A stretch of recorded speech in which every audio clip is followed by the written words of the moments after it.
ఆలోచన చేయండి. ఇంటికి పోయినాక కూర్చొని విచారించుండ్రి.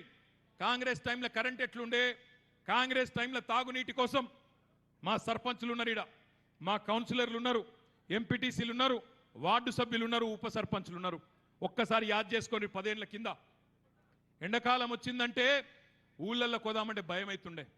ఎక్కడ కుండలడ్డం పెడతారో, ఎక్కడ బిందెలు మరలేస్తారో, ఎక్కడ లొల్లి పెడతారో, ఎక్కడ తంతరో మహిళలని చెప్పి భయం. సర్పంచ్కు భయం, ఎంపీటీసీకి భయం, ఆఖరికి ఎమ్మెల్యేకి కూడా భయం. ఎమ్మెల్యేకి ఎందుకు భయం? పైసలే ఉండకపోతుండే అన్నాడు. ఎక్కడుండే పైసలు? ఎక్కడ పోయినా బోరు మోటారు, ఏడ పోయినా బోరు మోటారు అడుగుడు. మా జేబులలోనేమో ప్రతిపక్ష ఎమ్మెల్యేలకు పైసలు లేవు. ఇది ఆనాటి పరిస్థితి. వాస్తవమా కాదా ఆలోచించండి. అదే ఈరోజు ముఖ్యమంత్రి కేసీఆర్ గారు మిషన్ భగీరథ అనే కార్యక్రమం పెట్టి బ్రహ్మాండంగా ఈరోజు ఇంటింటికి నీళ్ళు ఇచ్చిన మాట వాస్తవం అయితే చప్పట్లతో ఒకసారి గట్టిగా ముఖ్యమంత్రి గారికి ధన్యవాదాలు చెప్పమని చెప్పి నేను కోరుతా ఉన్నా.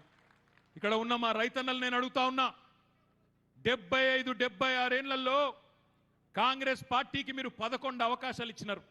1 కాదు 2 కాదు, 55-60 ఏళ్ళు కాంగ్రెసే కదా రాష్ట్రాన్ని దేశాన్ని నడిపింది.